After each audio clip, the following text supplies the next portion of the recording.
Good morning and जय Hind friends. गृह प्रबंधन में हमने इसके पिछले वीडियो में फॉलेट ने कैसे क्या क्या कॉन्फ्लिक्ट पैदा होने के रीज़न बताए थे, है ना, उसके बारे में डिस्कस किया। अब हम इस वक्त अपने इस वाले वीडियो में फॉलेट ने किसी भी कॉन्फ्लिक्ट को, किसी भी समस्या को समाधान करने के लिए कौन से तरीके बताए हैं, उसमें कौन सा बेस्ट है, क्या बताया उन्होंने, उसके बारे में हम डिस्कस करने जा रहे हैं। देखिए, फॉलेट ने 5 सुझाव दिए हैं। पहला क्या है? समझौता। दूसरा क्या है? संघर्ष तथा स्वपक्ष की विजय। तीसरा, एक पक्ष का स्वेच्छा से समर्पण। चौथा, एकीकरण। और पांचवा क्या है? विचार परिवर्तन। पहला क्या है? समझौता। ये अच्छा होता है। कैसे अच्छा होता है? जैसे ये समझ और शांति से इसका एक सॉल्व, मतलब एक प्रॉब्लम का सोल्यूशन जो है वो निकाल लिया जाता है। जैसे कि मान लीजिए कि कोई शादी है, ठीक है ना। मान लीजिए दो लोगों के बीच की शादी है और वो सेम कास्ट के नहीं है, अदर अदर कास्ट के, तो उनके क्या होंगे? उनके जो रूल होंगे, जो रेगुलेशन होंगे, जो ट्रेडिशन होंगे, वो क्या होंगे? अलग अलग होंगे, है ना।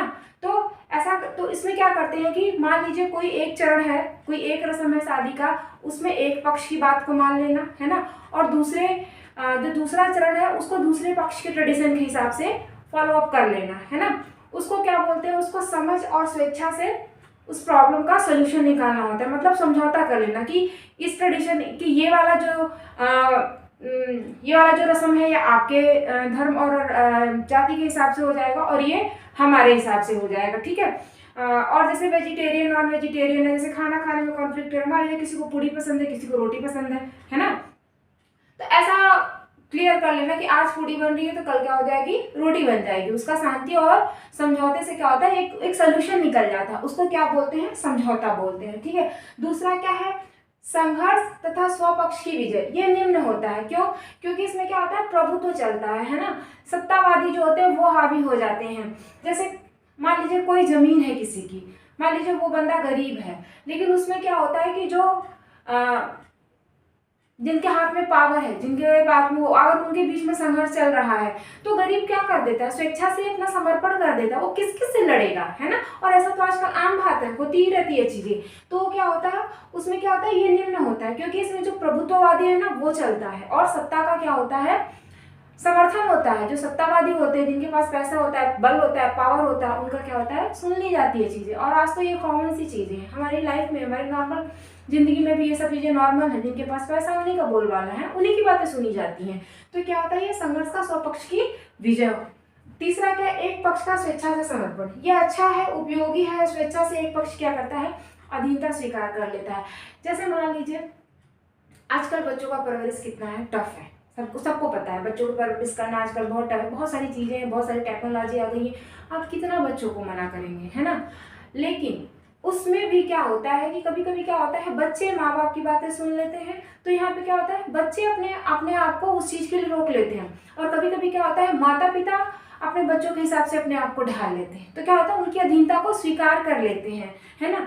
ये क्या होता है? इसमें एक पक्ष का स्वेच्छा से समर्पण हो जाता है ना। कोई एक जो है, लेकिन ऐसा नहीं है कि कोई किसी पे दबाव होता है या बल होता है। उस चीजों को वो समझ के, है ना, कि क्या हमारे लिए अच्छा है, क्या हमारे लिए बुरा है। कभी बच्चे समझ जाते हैं, कभी माँ बाप समझ जाते हैं। तो ये क्या होता है? एक पक्ष का इसमें क्या होता है? स्वेच्छा से समर्पण कर दिया जाता है। और एकीकरण क्या है? इसमें दोनों पक्षों का ध्यान रख करके समस्या का क्या हो जाता है?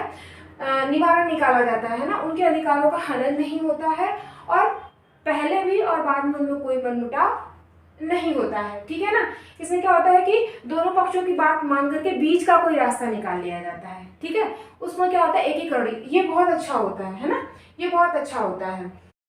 पांचवा क्या है? इसमें विचारों में परिवर्तन है। विचारों में परिवर्तन मतलब ये भी अच्छा होता है। जैसे क्या होता है कि दो लोग हैं, है ना, तो दोनों के विचारों में जाहिर सी बात है परिवर्तन होंगे। शादी के बाद ही जैसे होता है, हस्बैंड है वाइफ है, तो दोनों एक जैसे तो होंगे नहीं। बहुत सारी चीजें उन्हें एक्सेप्ट करनी, वाइफ को अपने आप को बदलना पड़ता है। बहुत सारी चीजें हस्बैंड अपने अंदर चेंजेस लाते हैं, है ना। तो जैसे मेरे केस में, मुझे पहले क्या था, शादी के पहले मुझे मूवी देखना, सीरियल्स देखना, ये चीजें बहुत पसंद थी। लेकिन आफ्टर मैरिज क्या हो, मेरे हस्बैंड का न्यूज़ में इंटरेस्ट है। तो मेरे अंदर भी क्या हुई, धीरे धीरे मेरी क्या हुई, वो सारी चीज़ें चेंज होती गई, है ना। मैं भी न्यूज़ देखने लगी, मूवी और इन सब चीज़ों में मेरा इंटरेस्ट क्या हो गया, कम हो गया। तो ये क्या होता है कि विचार में क्या होता है? परिवर्तन हो जाता है ना, स्वेच्छा से परिवर्तन होता है, ठीक है। ये भी बहुत अच्छा होता है। तो फ्रेंड्स, ये हमारे फॉलोअर के 5 सुझाव दिए हुए जिसमें मैंने समझौता, संघर्ष तथा स्वपक्ष की विजय, एक पक्ष का स्वेच्छा से समर्पण, एकीकरण और विचारों में परिवर्तन हमने बताया है, जिसमें क्या होता है, एकीकरण और समझौता बहुत अच्छा होता है, विचारों में परिवर्तन भी बहुत अच्छा होता है, स्वेच्छा से समर्पण भी अच्छा, लेकिन संघर्ष और स्वपक्ष की विजय जो है, जो ये वाला चीज़ है, ये उतना अच्छा नहीं होता है, क्योंकि इसमें अधीनता स्वीकारी जाती है, सत्तावादिता स्वीकारी जाती है। ठीक है फ्रेंड्स, थैंक यू फ्रेंड्स। ये फॉलोड के द्वारा दिए गए 5 सुझाव हैं प्रॉब्लम को सॉल्व करने का। Thank you so much.